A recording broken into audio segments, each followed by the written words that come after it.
Desafío de la salud mental. Desafío de la salud mental en un mundo de crecientes incertezas.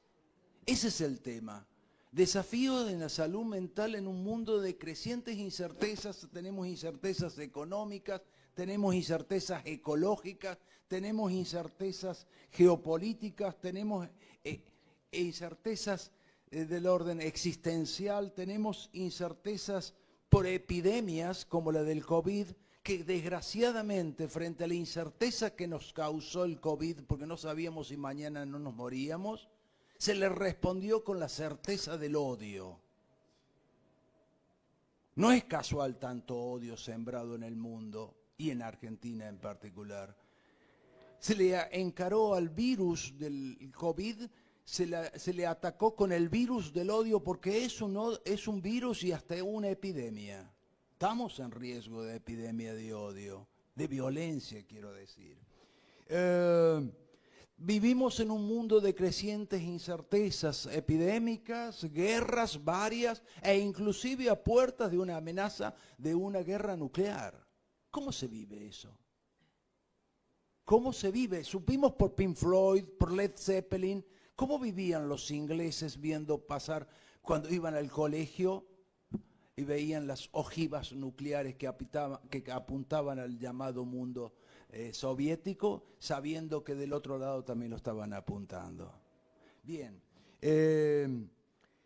y si hay algo que la humanidad desde siempre, visiten las cavernas de los primeros hombres en la tierra, algo que supimos siempre los hombres es que había una sola certeza, la muerte. Y si la muerte es la única certeza, nuestra existencia es una incerteza constante. ¿Cómo nos defendimos los primeros humanos que todavía hoy nos olvidamos? Aquellos primeros hombres frente a la incerteza de existir bajaron a esas cavernas frías, húmedas, solitarias a pintar. Otros aprendieron a bailar, otros a pegar con palitos y danzar y hacer música. Y sobrevivieron y gracias a ellos estamos nosotros acá dispuestos a apretar un botón y a aniquilarnos. Qué injustos, qué injustos. Frente a la certeza de morir y por lo tanto la incerteza de existir, aquellos humanos que nos legaron construyeron un orden simbólico, empezando por palabras y por lenguaje, construyendo mitos, construyendo religiones, construyendo explicaciones científicas, construyendo hasta inclusive organizaciones de parentesco. Lean Lévi-Strauss, por ejemplo, y las estructuras elementales de parentesco. Construyeron orden jurídico, construyeron morales que uno puede discutir, puede no estar de acuerdo, pero construyeron un orden simbólico. Orden simbólico con el cual nos protegimos frente a la incerteza de vivir, pero también un orden simbólico que nos permitió ordenar, ese orden imaginario que nos permite hasta el día de hoy amar u odiar. Pero claro, amar es incierto porque decía don Freud, alguna vez el ser amado nos puede dejar, puede morir, se puede ir.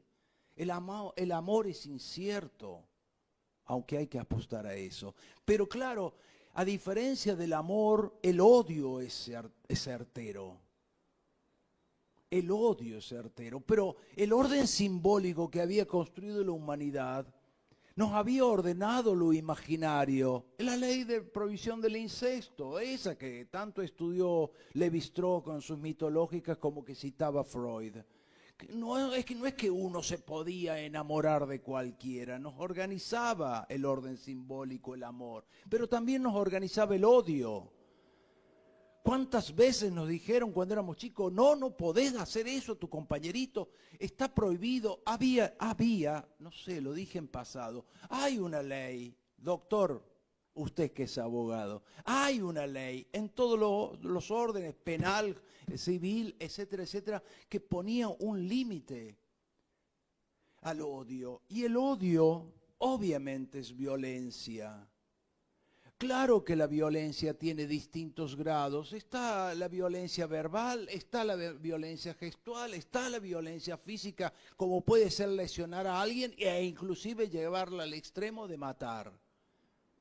Toda violencia, y el odio lo es, siempre carga, y lo digo por experiencia de haber trabajado en la cárcel, siempre transporta una carga mortífera. Por eso el odio es tan eficaz. Hay gente que prefiere odiar antes que amar, pero también sabemos por experiencia clínica que muchas veces se le muere la persona que odiaba y se quedaron sin sentido de vida. Pobrecita Susana si dejara de odiar. Tal vez, saben a qué Susana me refiero, tal vez si dejara de odiar tanto, se encontraría con un agujero de angustia que la llevaría a un diván de 2 plazas. Pero prefiere odiar. Ahora, cuando yo generalizo el odio, porque una cosa es odiar a alguien, se me murió, lo hemos escuchado en el consultorio, se le murió el enemigo, se le murió a quien odiaba y entra en unas depresiones, en una angustia varias, y ahora ¿cómo explico mi existencia si no tengo cómo justificarla? Pero si yo generalizo el odio al árabe, a los homosexuales, a los del norte de África, a los judíos, a los negros, a los peronistas, a los que quieran meter, porque si yo lo generalizo, se me puede morir, como diría Feynman, el malo, como diría Feynman, uno menos. Total negros, peronistas y demás, y homosexuales, y van a seguir existiendo, y tendremos motivos para seguir odiando. Entonces, hablamos de los desafíos en la salud mental. Cuando el lazo social, ese concepto lacaniano, se está rompiendo, se está desanudando, empieza a primar lo imaginario sobre lo simbólico. Lo vemos todos los días, un loquito forcluye la ley. Y otro que no es tan loquito, pero que sí es un buen perverso, estoy hablando en términos psicoanalíticos, reniega de la ley. Dice, hay una ley internacional que divide países, yo voy a invadir Groenlandia. Esta ley geográfica que dice que ¿cómo se llama? El Golfo, ella tiene que llamar de México, se va a llamar de América. Y voy a invadir Panamá. Ese es un perverso. Lo reniega, la ley está. Es más, reniega tan evidentemente que reniega del Tribunal de La Haya y le ha prohibido a los jueces de La Haya que entren a Estados Unidos. Bueno, por aquel lado tenemos un loquito que forcluye. No, la ley no existe. Entonces, digo, el lazo social corre riesgo. ¿Y qué podemos hablar de la salud mental? Cuando ya no estamos perdiendo eso con lo cual los humanos sobrevivimos durante miles de años. Estamos perdiendo el orden simbólico que nos organizaba lo imaginario y anudaba el real con el cual nos protegíamos frente al real, estoy hablando de Lacan, nos protegíamos así. Y hoy se desanuda e intentan gobernarnos desanudando el lazo social y eso compromete todo lo que podamos pensar del presente y el futuro de la salud mental.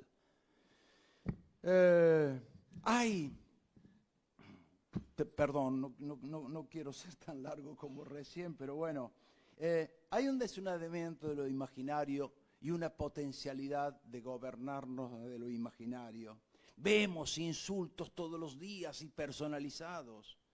Se insulta sin ningún reparo simbólico, se denigra, no solo gobernantes y políticos, sino también los peor periodistas que supuestamente deberían representar lo simbólico. Hay un dominio creciente de lo imaginario en desmedro de lo simbólico. En las redes antisociales, en ese famoso like, la negación de derechos, que negación de derechos implica negación de saberes, renegación o forclusión de leyes nacionales tanto como internacionales. Bueno, son desafíos en la salud mental ante el avance del gobierno de lo imaginario, renegando o forcluyendo lo simbólico. Se nos impone el gobierno de los algoritmos, han aprendido a hablarle a nuestro inconsciente.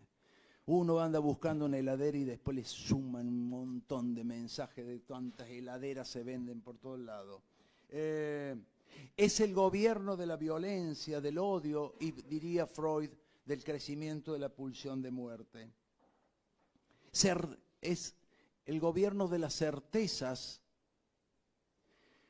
para no saber qué hacer con las incertezas, ya sea difundiendo odio, ya sea el consumo no solo de estupefacientes, sino cualquier fetiche de mercado por allí. Bueno, desafíos en la salud mental, tengo que ir cortando, pero se reniega de lo simbólico, se reniega de los saberes, hasta la presidenta de la Comisión de Ciencia y Tecnología del Congreso dice que la Tierra es plana. Estoy hablando de Lemoyne. No, pero es joda. No, no es joda. Es muy cierto. Reniegan o forcluyen lo simbólico. No, las vacunas, hay que hacer toda una campaña antivacuna, pero las vacunas, por Dios, salvaron. Yo me acuerdo, crecí con las vacunas contra la polio. El miedo de mi madre que creciera paralítico, y tuve amigos que quedaron paralíticos. Entonces, es casual que se diga, vamos a cerrar universidades, el CONICET, vamos a bajar el presupuesto a las universidades, a todos esos espacios donde se construyen saberes. Los saberes fomentan y sostienen el orden simbólico. Reneguemos del orden simbólico para que solo gobierne lo imaginario. Y así tenemos que hablar de salud mental. Tenemos que hablar del desafío en la salud mental. Bueno, yo creo que habría que hablar de esto, de cómo contrarrestar el crecimiento del imperio del imaginario que fomenta ese goce narcisístico, masturbatorio, que Lacan le llamó el goce idiota. Goce idiota que mi amigo Eduardo López Molina recupera en su significación griega, que quiere decir no hacerte cargo de la polis, de las responsabilidades que significa vivir en una polis. Y se escucha, no, yo no participo en política, no me gusta pensar en política, pero ¿te detenés o no te detenés en un semáforo en rojo? Si ya te detuviste en un semáforo rojo, estás haciendo política. Y hay gente que se desentiende y lo sabrán los intendentes, ¿no?, de lo que significa vivir en la polis. Frente a este crecimiento del goce autoerótico, idiota, diría Lacan, y que lo único que hace es sostener un yo ideal, no un ideal de yo, un yo ideal que mamita querida cuando se caiga, y lo sabemos en el consultorio, pero cuando se caiga socialmente, porque se va a caer, Emilio lo está diciendo en Italia, primer mundo, nosotros somos del tercer mundo, ya nos va a llegar esto. Digo, la depresión, las ansiedades, etcétera, etcétera, como una epidemia. Cuando se cae, lo sabemos, el yo ideal, cuando se caiga este goce autoerótico, vaya que si vamos a tener una epidemia de depresiones, de melancolía y con todas las consecuencias que la melancolía trae, por decir, aumento de suicidio. Desafíos en la salud mental. Necesitamos para eso esto que hicimos hoy, fomentar saberes. Hemos convocado esto en función de la salud mental, para fomentar saberes, para promover la memoria y no esa cosa inmediata del Google, a ver qué significa. Pensá un poquito, por favor. Convocar saberes, fortalecer lo simbólico, disminuir el gobierno de lo imaginario como único refugio frente al real y la muerte. Desafíos en la salud mental, como se hizo en este pueblo y como se hizo en muchos lugares de Argentina. cuando llegaron inmigrantes o cuando muchos que migraron de sus tierras, de sus provincias a otras localidades, ¿cómo lo hicieron? Tuvieron un desafío en salud mental. En un mundo lleno de incertezas para los inmigrantes como para los que venían de Jujuy a trabajar a Buenos Aires o a Córdoba. Generaron orden simbólico. Esta jornada se constituyó gracias a una biblioteca que tiene 95 años, Carlos Tami está acá, porque se juntaron una serie, entran a la biblioteca, van a ver los fundadores, una cantidad de tanos impresionantes. Crearon una institución de lo simbólico, de contener, de ampararse en lo simbólico frente a la incerteza de existir. Se crearon clubes que ahora nos quieren privatizar y vender. Se crearon clubes, habría que volver a ver Luna de Alberdi, de Avellaneda, de Alberdi es la canción de... Bueno, soy cordobés. Bueno, digo, fomentar saberes, convocarlos, como se hizo como cooperativas como esta, que fueron aquellos tanos, aquellos inmigrantes, aquellos que venían de otras provincias.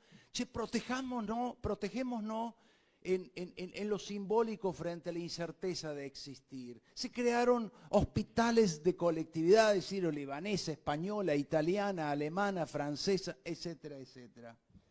Así que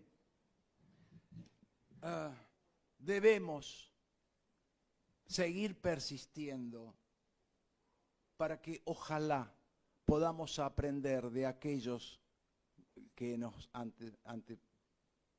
antecedieron, como dice muchas veces Jorge, que aquellos que nos antecedieron, a ver si podemos estar a las alturas de las circunstancias, en crear lazo social, fomentar lo simbólico, convocar saberes, producir saberes, y contrarrestar el gobierno de lo imaginario que nos lleva a ser unos idiotas, en el pleno sentido griego, es decir, desentendernos de lo que pasa. Y hay idiotas cada vez más por ahí. Así que les agradecemos como Asociación Argentina de Salud Mental, como Biblioteca Juventud Unida, la presencia de los que están en línea, como los que hoy concurrieron todo el día, para que esto fuera posible. Un lugar de resistencia ante el gobierno de lo imaginario en el mundo entero y de acrecentamiento y fortalecimiento de lo simbólico. Muchas gracias. Gracias, doctor Raúl Teixedú. De esta manera cerramos la primera Jornada Nacional de Salud Mental aquí en la ciudad de Oliva. Los desafíos